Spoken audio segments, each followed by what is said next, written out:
शेर जब दहाड़ता है तो सबको पता चलता है। आज इमरान खान ने साबित किया है कि वो सही शेर है।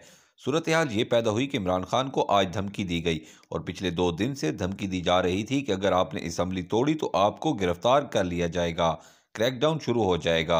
जख्मी हालत में भी आपको गिरफ्तार करना पड़ा तो हम कर कर दिखाएंगे और आपको नहीं छोड़ेंगे। परवेज इलाही ने इमरान खान से जाकर कहा कि अगर असम्बली तोड़ी गई तो आपकी प्रोटेक्शन ख़त्म हो जाएगी, पुलिस हमारे हाथ से निकल जाएगी और फिर से जुल्म स्टार्ट होगा हमारे ऊपर। इमरान खान ने साफ कह दिया है कि अब खुलकर लड़ाई होगी। आज परवेज इलाही ने इमरान खान से डिमांड की है कि आप हमारे साथ अच्छे लेवल की सीटों की एडजस्टमेंट करें, हमें तनहा नहीं छोड़ेंगे। परवेज इलाही किसी अहम शख्सियत का पैगाम भी लेकर आए थे, लेकिन इमरान खान ने तमाम पैगामात को खातिर ख्वाह में ना लाते हुए कहा कि मैं असम्बलियाँ तोड़ने जा रहा हूँ और अगले जुम्मे को असम्बलियाँ तोड़ दी जाएंगी।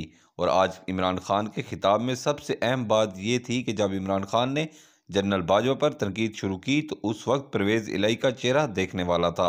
इमरान खान ने जनरल बाजवा पर भी आज खुलकर तनकीद की। उन्होंने कहा कि मैं पहले खुलकर जनरल बाजवा का नाम इसलिए नहीं लेता था कि इसमें हमारी पाक फौज की बदनामी थी। जब वो आर्मी चीफ नहीं रहे तो इमरान खान ने उन पर इल्ज़ाम लगाया कि शरीफ खानदान और जरदारी खानदान को NRO2 जनरल बाजवा ने दिया है। नैब इनके नीचे थी, उन्होंने एहतसाब नहीं होने दिया। अब इस सारी सूरत हाल में परवेज इलाही ने इमरान खान से कहा था कि आप जनरल बाजवा पर हाथ होला रखें, लेकिन इमरान खान आज शेर की तरह धाड़ रहे थे। उन्होंने आज खुलकर कौम के सामने तमाम बातें रखी। और नाजरीन ग्रामी, आपको बताते जाएं कि परवेज इलाही ने बहुत कोशिश की कि फरवरी तक इमरान खान रुक जाए, लेकिन इमरान खान अब रुकने वाले नहीं हैं। अब इमरान खान के लिए जो पैगाम आ रहा था, इमरान खान ने उसके बरक्स फैसला किया। अब इमरान खान ने खुली जंग का ऐलान कर दिया है। अब देखना यह है कि आगे हालात क्या होते हैं।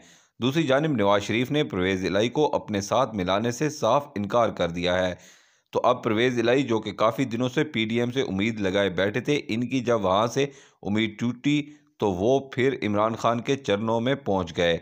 अब नजम सेठी ने भी बता दिया है कि इमरान खान को गिरफ्तार किया जाएगा, लेकिन अगर इदारे अब इमरान खान को गिरफ्तार करने की कोशिश करेंगे तो अवाम का रिएक्शन बहुत बुरा हो सकता है, जिससे इदारों की मज़ीद बदनामी होने की चांस हैं। अब इमरान खान ने खुलकर जंग का ऐलान तो कर दिया है, लेकिन देखना यह है कि असम्बलियाँ टूटने के बाद पंजाब और KPK में इलेक्शन होते हैं या जनरल इलेक्शन कॉल हो जाते हैं, ये तो आने वाला वक्त बताएगा। आपने अपनी कीमती राय का इजहार कमेंट बॉक्स में ज़रूर करना है।